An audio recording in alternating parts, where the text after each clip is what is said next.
Hello, my name is Pierina. I'm the founder and CEO of Flickplay. And so here we are in the KSA, and Outer Edge put the event on. So Yes. what's it like for you to come and bring Flickplay here? It's so important for us to look into how we can connect the culture of location to the commerce experience of digital toys. Being a platform that not only powers a web layer, but also a map-based commerce experience, being able to experience what cultures are, what different countries are looking for, and how we as a platform are able to create that on-ramp into Web3 by connecting IP that connects with the locations and the culture of locations. It's key, and we're excited to be here and explore different partnership opportunities. And we're surrounded by some of the most well-known IP in the world.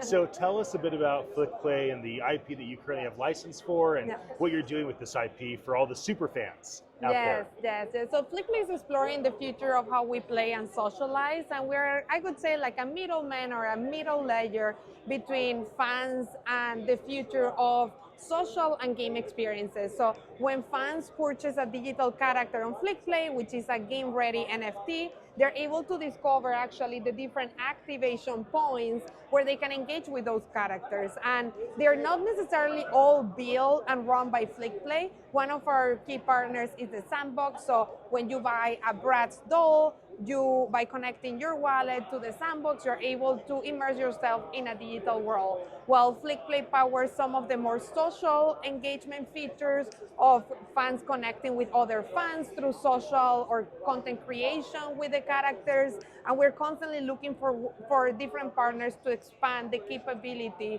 of the characters on Flickplay. I understand that you have like 20 wallets that connect to your technology. No. So tell me a bit about the interoperability, the pursuit of being able to work with lots of IP, lots of different blockchains, lots of different wallets. Tell me a bit about that, because that's very hard to do. Yes. So congratulations for what you've done already. Thank you. Actually, we need more people to do it, because I do believe it's a key step towards us proving and showcasing to the masses the value of Web3 and how Web3 is going to disrupt different markets through creating, I would say, a global identity. Yes. On Flickplay's case, it's through the digital characters, but there are so many layers of identity that other platforms will tap. But when you think about Flickplay, we have created a two-way interoperability channel. When you purchase a digital character from us, as a Web2 user, your character lands into a custodial wallet, which at any point you're able to connect a MetaMask wallet, a Rainbow wallet, and export your assets, trade them, engage with them in other ecosystems. However, we built a very clever system where when you connect up to 20 wallets to our product, we read the metadata of the assets and we turn any NFT into a game-ready character into our platform. If it's a 2D character, we reformat the assets so that you can engage with them in AR, you can map that image into a 3D character and play with it. And if it's a 3D character that already have an animation stack on it, we pretty much read all the metadata, all the file, or I could say the character architecture, and we enable you to actually activate it in the real world and connect to some of the external experiences. So we see ourselves as that middle platform or an interconnector between everything that you own and how on Flickplay you can discover the different ways of finding more value with them. So you have partnerships with Sandbox, you have IP like Bratz and Baby Shark, and you're global. Now you're based out of LA, but you have a global team and obviously these global brands. So what is the opportunity, do you think, in a place like this, in the UAE, in KSA, in the general Middle East? Is it finding IP and amazing brands here and bringing that to the global market? Is it bringing the IP you already have access to and bringing it here? Tell me about like the global expansion aspect. Yeah, the more we learn about our own internationalization, the more we realize that it doesn't matter how big certain IPs are, there are always characters that are close to the heart of specific communities, right? And that's such a key step towards actually building localized communities.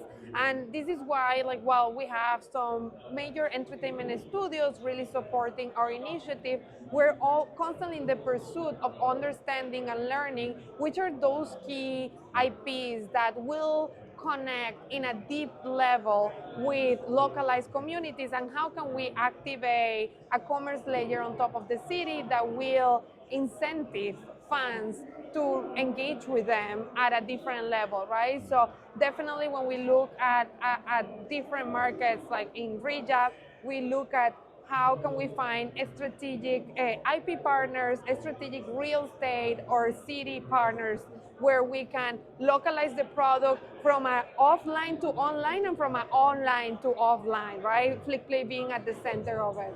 Yeah.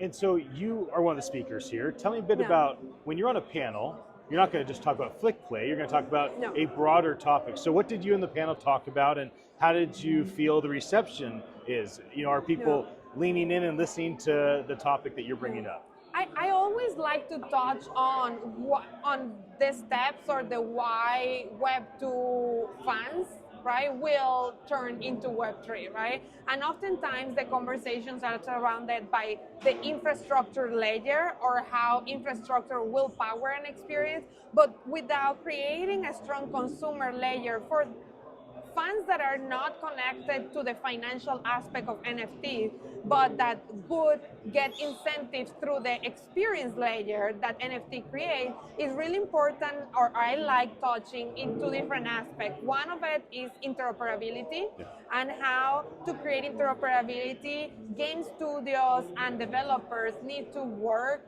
hand to hand to make sure that we not only build assets or digital goods that function within their ecosystem, but we are really working on to building a broader economy that is run by the ecosystem, right, rather than a brand. And I think, like, oftentimes at this stage we underestimate the power of that being the trigger point for fans to understand that when they buy a character in Fortnite or a skin in Fortnite, they're buying to an experience in that game, right? And similar on how we transition from console games to mobile games, or at some point gamers thought, or game developers thought, that free-to-play would never work, right?